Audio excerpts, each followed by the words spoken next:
Geronimo Stilton, The Wild, Wild West. This is part 1.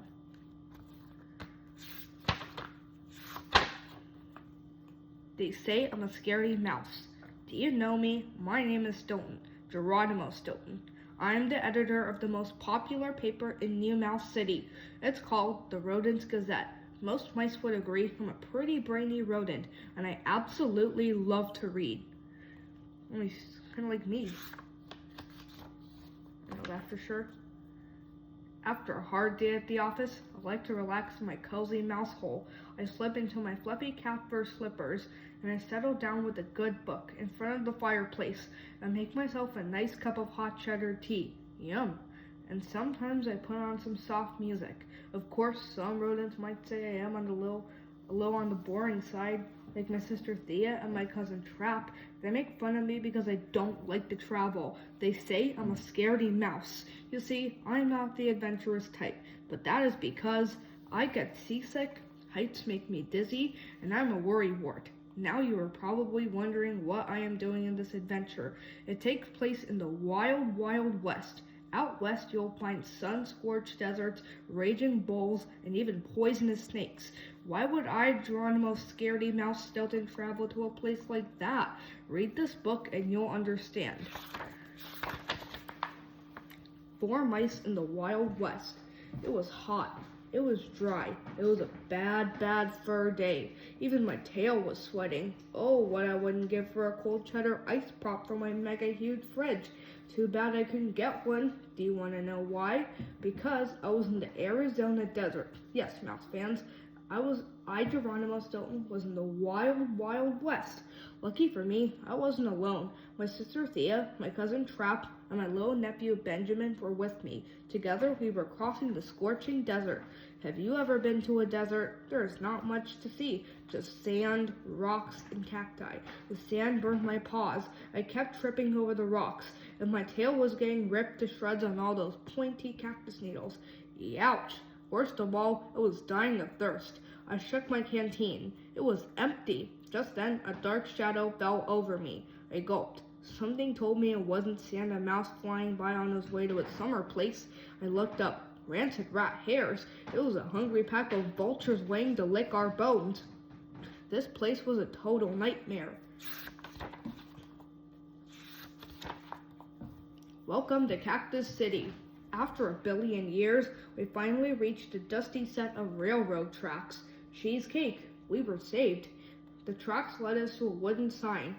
In big letters it read, "Welcome to Cactus City. Go home, save yourself, hit the trail if you value your tail." I twisted my tail up in knots. Uh-oh, I gulped. This doesn't look good. This doesn't look good at all. In fact, this looks downright bad if you ask me. Trap pushed me forward. "Oh, don't be such a scaredy mouse, Sturmeister," he snorted. He gave me another shove. I tumbled headfirst into a cactus. "Don't push me. I can't stand it when you push me," I yelled, picking needles out of my fur. Have I told you my cousin Trap is the most annoying rodent on the planet?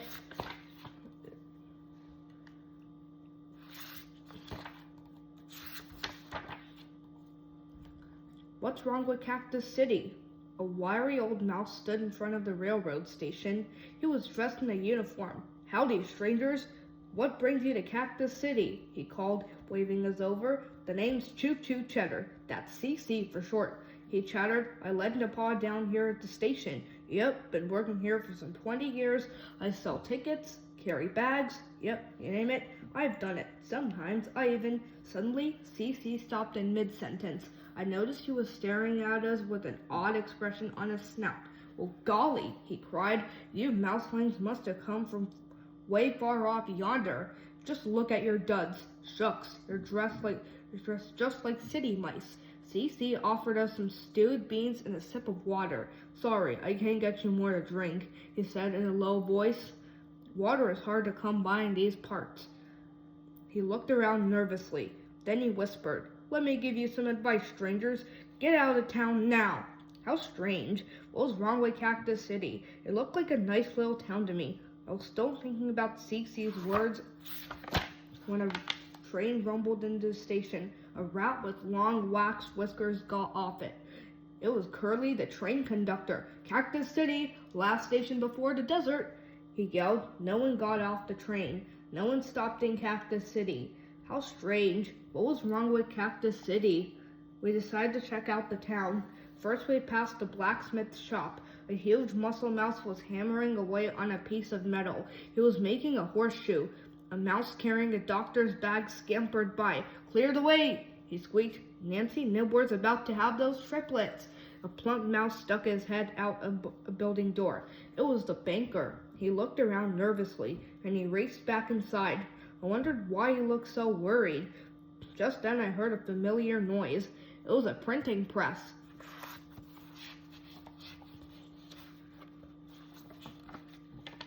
A rat with tiny glasses was busy printing the newspaper. He glanced up at us suspiciously. We passed by a courthouse. An old judge peeked out the door. He looked around and he slammed the door shut. In front of the salon, a rodent sat in a rocking chair. A big hat covered his face. He stopped rocking when we walked by. How odd. I thought he was napping, but seemed as if he was hiding from something. Minutes later, we ran into the undertaker. He shook our paws warmly. He had a huge grin plastered on his face. At least one rodent wasn't worried. I thought, welcome to Cactus City, strangers. The undertaker beamed. If I can't be of service, don't be shy. Today I'm having a 2-for-1 special. Yes, sirree, that's 2 stiffs for the price of 1.